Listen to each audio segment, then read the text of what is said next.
Sabe qual foi um dos homens mais fracassados da Bíblia? Vocês que estão aprendendo a Bíblia agora? Eu, né? Ele já... Não, mas é mesmo para ele, vai surpreender.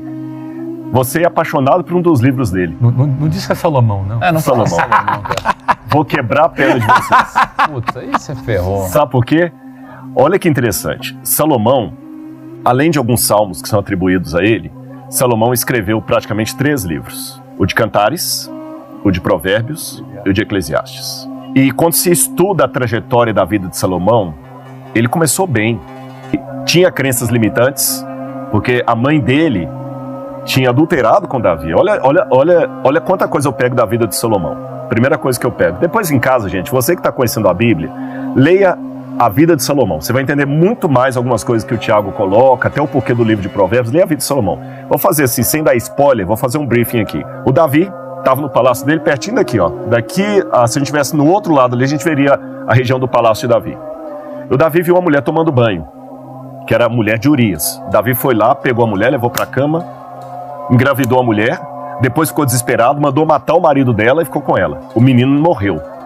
Essa história ficou conhecida, tanto é que ela está na Bíblia. E Davi casou com essa mulher, Betseba. Imagina no palácio ali em Jerusalém as fofocas, porque a fofoca antecede a internet. Elas antecedem. Não existia Twitter ali, mas estava bombando.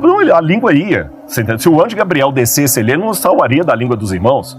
Então Davi, todo mundo sabia que o Salomão era filho da mulher que o rei pegou, que não era mulher do rei. Imagina se, para piorar, Davi tinha outros filhos. E Salomão não era o favorito para o trono.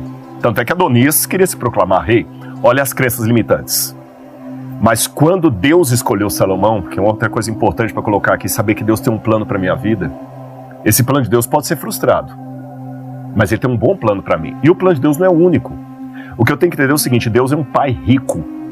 E ele chega para mim numa loja de automóveis e fala assim: Rodrigo, compra o carro, o que você quiser e eu vou pagar. Ô pai, mas qual carro o senhor quer que eu leve? Não, filho, tem vários carros aqui, eu quero que você leve o que você gosta, eu vou te pagar. Então, às vezes, Deus tem várias opções, eu penso que Deus só tem um caminho para mim, ele vai me abençoar no que eu escolher. E ele falou: Salomão, eu vou te colocar como rei. O que você quer? Senhor, eu quero sabedoria. Muito bem, para quebrar suas crenças limitantes. Enquanto você tiver sabedoria, você vai estar bem.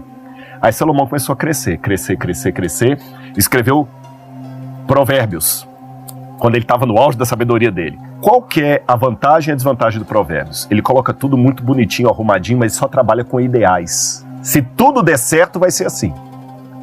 Se tudo der certo, vai ser desse jeito. Aí depois ele escreve Cantares, um amor que é um negócio meio complicado. Aí ele começou a dar pataquada, começou a cobrar impostos e reais. Por causa disso, Salomão, que Israel dividiu em Reino do Norte e Reino do Sul, teve uma guerra civil depois da morte dele. Uma guerra civil.